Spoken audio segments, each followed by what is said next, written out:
नर्मदे हर, नर्मदे हर, नर्मदे हर। ओमकारेश्वर,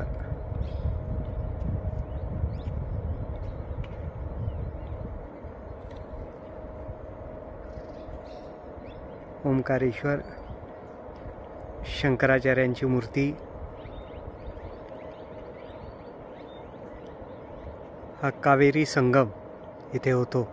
मैया इकडून येते, इकडून कावेरी माता या बाजूनी आणि या बाजूनी मैया येते। आता इथं या मध्यभागी इथे कावेरी संगम होतो।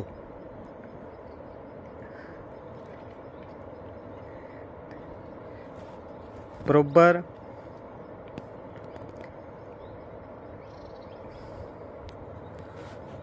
2 महिने झाले आजच्या दिवशी।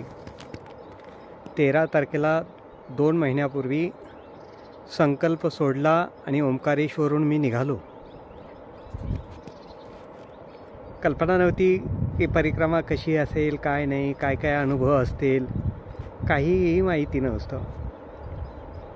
अत्यंत श्रद्धेने परिक्रमेला सुरुवात केली।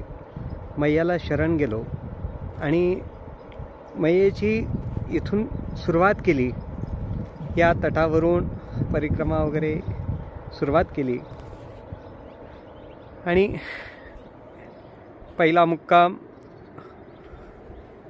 मौनी बाबांच्या आश्रमामध्ये इकडे झाला, पहिला मुक्काम।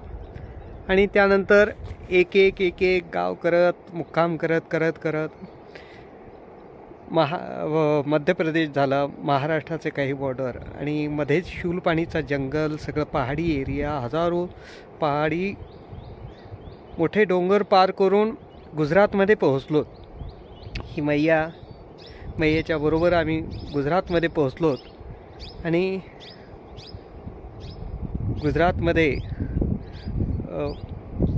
समुद्र पार करून पलीकडे गेलो, मिठी कलाईहून तिकडून परत वापस एक गाव करत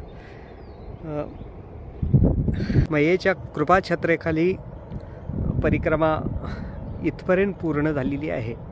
2 महिने झाले। 13 तारखेला जी परिक्रमा उचलली, आज 13 तारीखच आहे, उद्या संक्रांत आहे आणि आजच्या दिवशी इकडे या तटावर इकडे आश्रम आहे, त्याच्या पलीकडच्या बाजूला 3 किलोमीटर अंतरावर इथून गेल्यानंतर पूर्ण जंगल आहे आणि चवन ऋषींचा आश्रम आहे। त्या आश्रमामध्ये आज मुक्काम आहे। तिथून मी चालत आलोय मैयाच्या दर्शनासाठी। इथून ओंकारेश्वरांचं दर्शन होतं असं समजलं आणि चालत आलोय, दर्शन घेतलं आणि 2 महिन्याखालच्या सगळ्या आठवणी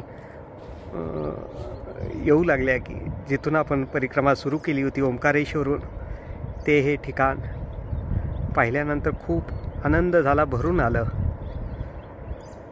की आता पुढे इथून पुढचा परिक्रमेचा प्रवास करायचा आहे। मैयाच्या कृपेने, मैयाच्या आशीर्वादाने खूप काही अनुभव मिळाले परिक्रमेच्या काळामध्ये। खूप काही, सगळ्याच गोष्टी सांगता येत नाहीत, काही अनुभवायच्या असतात। फक्त भक्तांची श्रद्धा वाढावी यासाठी काही गोष्टी फक्त सांगायच्या आणि लोकांच्या श्रद्धा वाढाव्यात मैयाविषयी, याच्यासाठी हे व्हिडिओ किंवा ह्या सगळ्या गोष्टी आहेत। पण आंतरिक काही बदल जो होत असतो तो खूप काही वेगळा बदल होत असतो परिक्रमेमध्ये।